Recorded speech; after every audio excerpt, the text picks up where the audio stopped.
Hey everybody, so I'm going to discuss childhood movies because there is a certain element to childhood movies that I truly appreciate. Everything when you are a kid feels bigger and more. Uh, One of the biggest examples is Brother Bear. As a kid, I absolutely adored this movie, and for a while I thought it was the penultimate of kids' movies.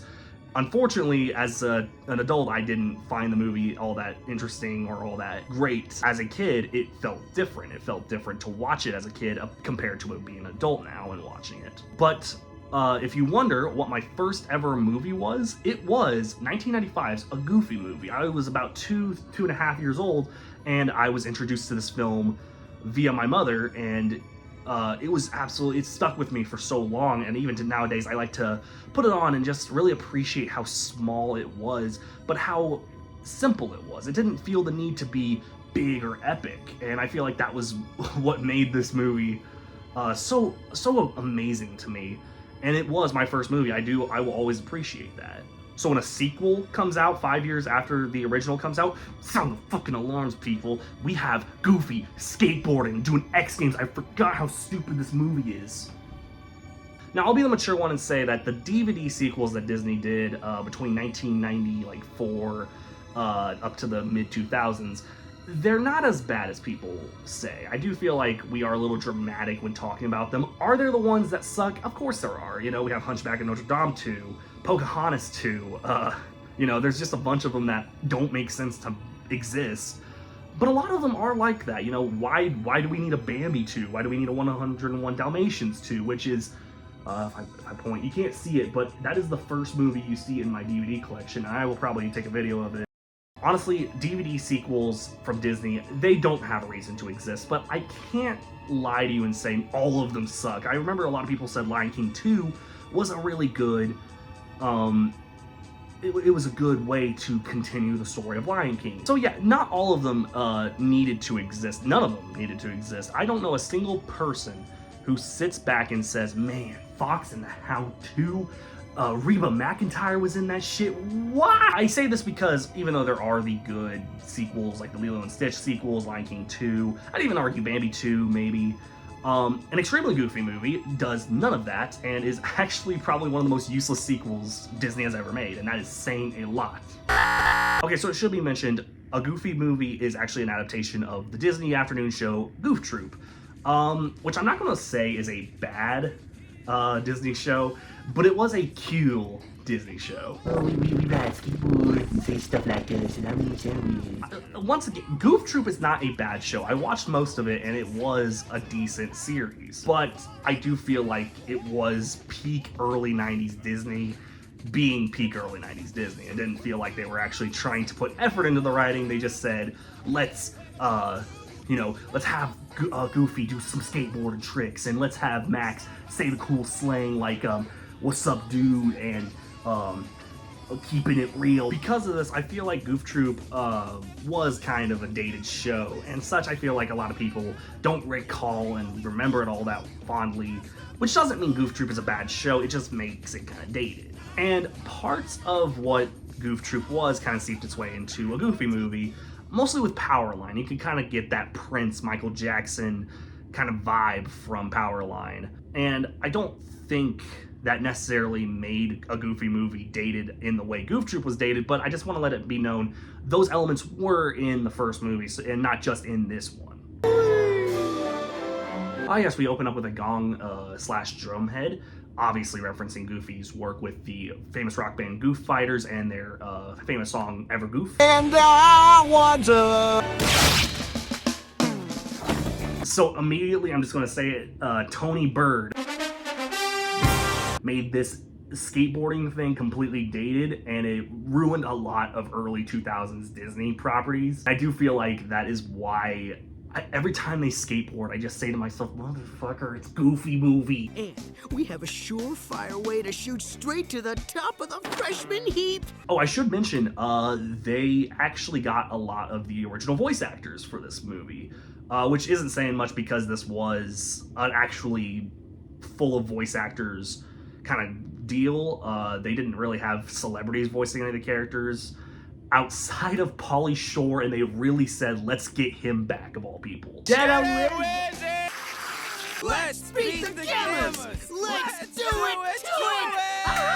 Okay, so the plot is Max is going to college, and Goofy is, of course, going to miss him. I'm the oldest child, and when I went to college, of course, my parents missed me greatly, and it takes a lot of adapting, especially on both sides. You know, my parents were not exactly happy, hunky-dory to not have me around, and on my side, I was very quick to, you know, miss my parents and, you know, miss that comfort from home. But it is important to know this movie does really good at helping both sides move on from an inevitable decision. Dad, what the yuck is this? You better say psych right now. You get the skibbity-doo-to-goo. Another big thing this movie's really good at is showcasing those emotional moments. We see Goofy really broken up about Max being gone. Admittedly, this follows up a scene of Max literally feeling like he skateboards to the van. So it's not exactly as heavy as something like in a Goofy movie when Max's morals are tested when they come up on that highway. It doesn't feel like they do the same deal as they did with that first movie, because they do have to fit in that cool stuff, and it just does not work. Is the one, the only. Look at that fucking chin. Dude's gonna be saying, here comes. Like, look at his upper lip. Oh my god, dude, I'm gonna fillet this motherfucker. Look at his eyebrow.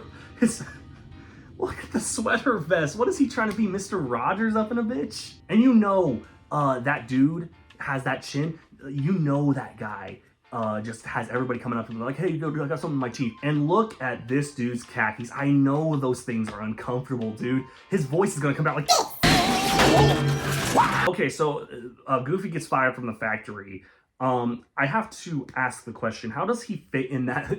How does he fit in that pipe, dude? Does he have like bones made of applesauce? You're fired! At least our food isn't deep fried heart attack.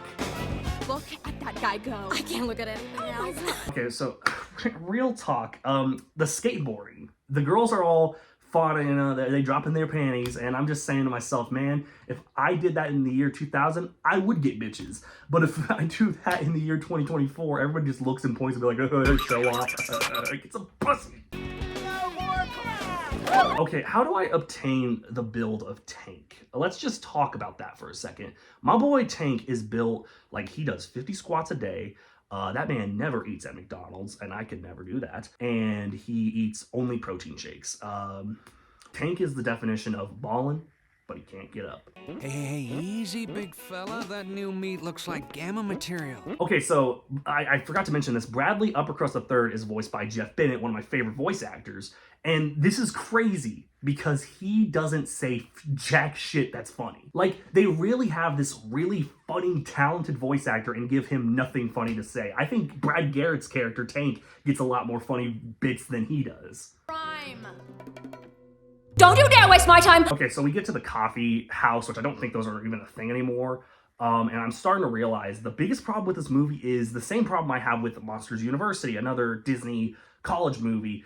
It is just a college buddy movie, and it doesn't do much else different.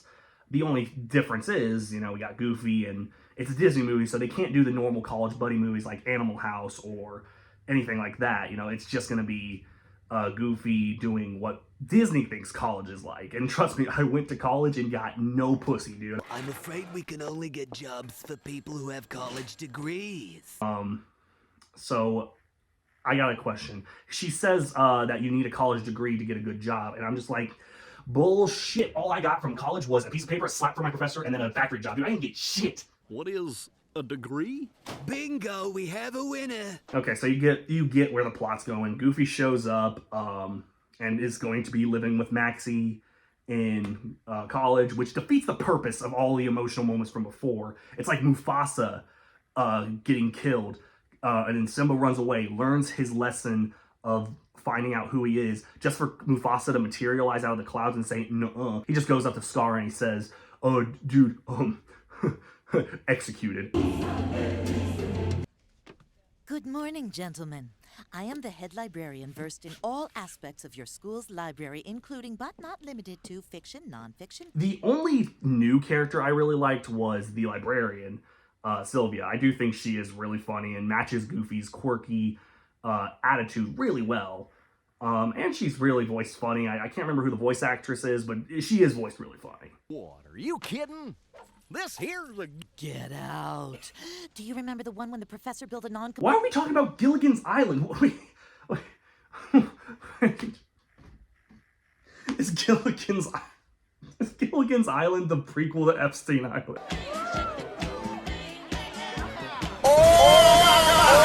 Okay, so every Disney sequel has one scene that I could take out completely and I would miss nothing. That scene for me is this disco scene. It feels like they had this really cool idea for animation in a Goofy short and decided to put it into a Goofy movie, even though it fits nowhere in the scene. And it feels like they just had the rights to these disco songs.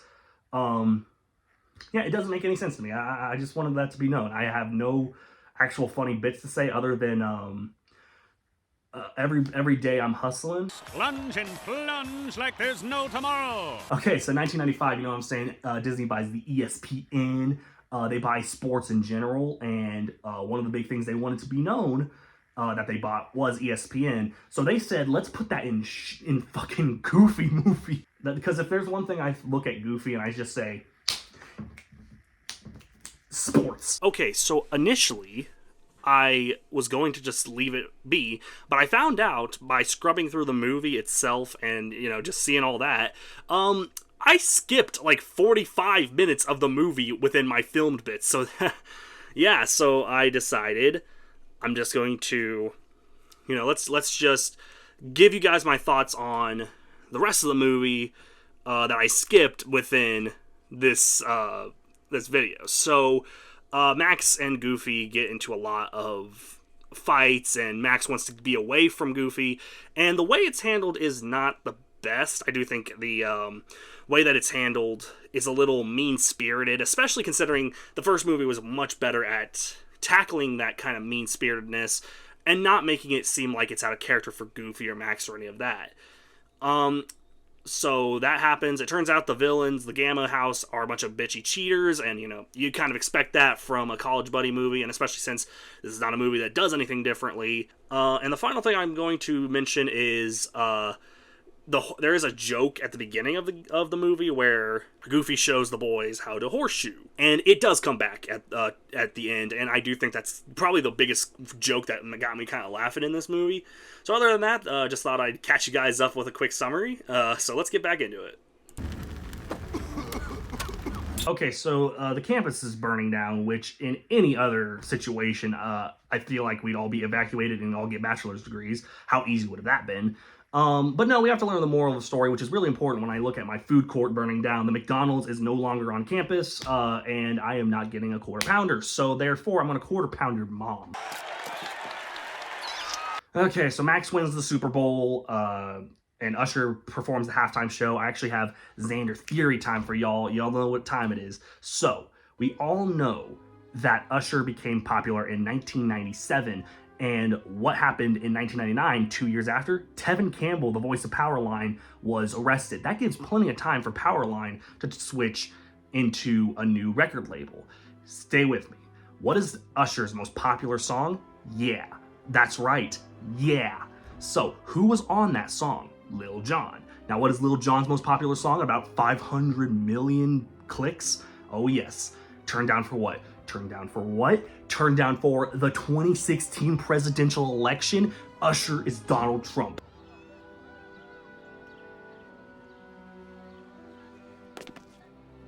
We do get a touching finale, once again going back to that situation of both parties having to move on from college.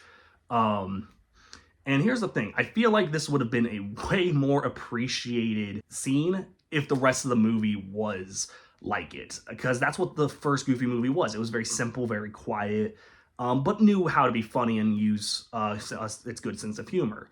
Unfortunately, this movie doesn't know how to do that, and most of the time, It feels like the movie is trying to pander to an audience and it doesn't really work all that well. I do think the X Games things are very distracting in otherwise what would be a really good plot with Max going to college. That feels like the next situation for Goofy and Max. But what I'm wanting to know is, where's Roxanne? Where is Roxanne? Where's Roxanne, Disney? Overall, I don't think this is a terrible film. It's not. It's actually surprisingly really smooth with its animation. It can be really funny at times, but ultimately the problem with the film is it panders to an audience and it doesn't feel like it goes anywhere with its plot. It feels like it's just a standard college buddy movie with Goofy on it. And I don't think that's what we wanted out of the next part of a Goofy movie, which is weirdly something I don't think I wanted to say. So overall, I don't think this is a bad movie, but it's certainly nothing special. Well, you know, if Goofy can perform in the X Games, I can perform in the Disney Channel games. Of course, Joe Jonas picked... Are you fucking kidding me?